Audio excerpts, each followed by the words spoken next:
நம் நாட்டில் பஞ்சம் பசி இருக்கக்கூடாது என்று நான் நினைக்கிறேன். ஏதேனும் குறைகள் இருந்தால் என்னிடம் சொல்லலாம்.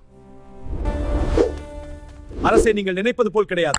இந்த நாட்டு மக்கள் அனைவரும் உண்மையை சொல்ல பயப்படுகிறார்கள். ராணி, உடனே கிளம்பு. வருகின்றேன்.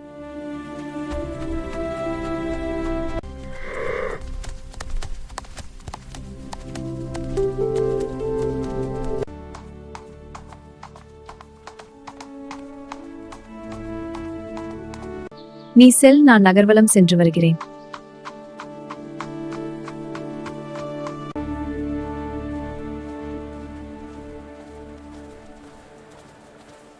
ராஜா, நான் சொல்வதற்கு உன் ஆட்சிக் காலத்தில் நீ மிகவும் தீங்கு செய்துள்ளாய். எல்லாம் எனக்கு தெரியும், உன் வாய மூடு.